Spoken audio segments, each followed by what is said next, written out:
think YouTube is one of my favorite ways. It has become one of my favorite sources of entertainment and knowledge and learning, because especially through debates on politics or anything, any kind of media is all going to have a slant these days, right? And you only hear what they want to tell you, and the people that are paying them want them to talk about, right? But a lot of times in debates on YouTube, the people want to win, right?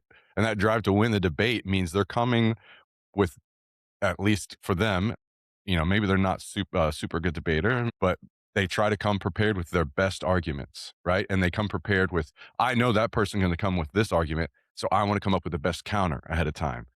And I feel like you get a good case for the strongest points on both sides, and it can help you learn, in my opinion. Yeah, I may have a bias this way, and I can admit that. But if I hear a debate with somebody from the other side, they're coming with good points. And, if you approach it with an open mind, you have to say, that's a good point. I haven't thought about it that way before, and then, okay, well, how's this guy that believes kind of what I do? How does he approach that and like go back against that? So The real trick is that goes being with able science to, too. right. And the real trick is to be able to argue both sides. Hmm. Yeah.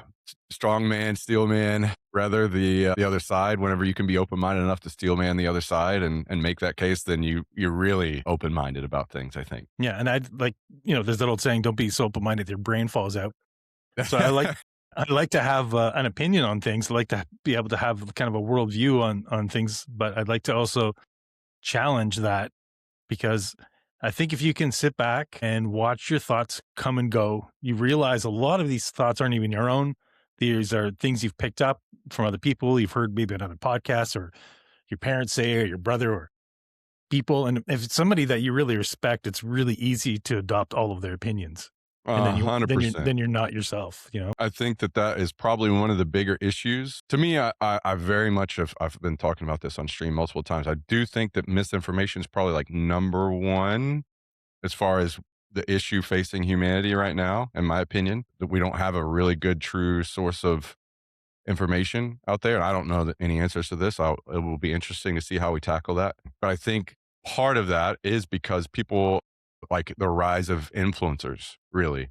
And influencers have become, they're in every aspect of your life now. And political influencers you just hear exactly what you said. People are just repeating talking points. And you can hear those come from these political influencers or whatever. And it's frustrating to me sometimes because I feel that if I ask somebody a question, I can't get their real thoughts anymore. They're just repeating the talking points of their favorite political influencer, or it's in gaming right now, especially bad as well, where people start hating on games because their favorite streamer or whatever hates this game and shits on it for this or that reason. Too many people can't just say that game isn't for me and that's okay, you know?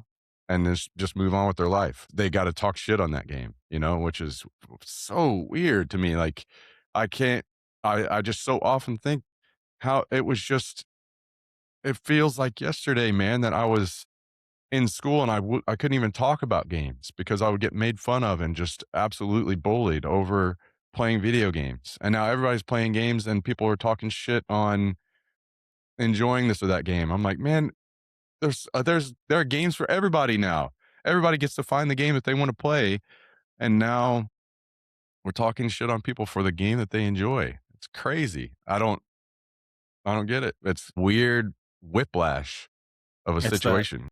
tribalism again. True. Yeah. They identify themselves with external things instead of trying to identify with who they actually are. So they're just like, I'm a Mr. Peanut, or I'm a freaking, I can't even think of other people right now. It's like Summit. I'm going to follow what he says. I'm going to do what they say. And if they don't like it, Marathon sucks because they say Marathon Yeah. sucks. Yeah. That's the hot one to talk about right now for sure.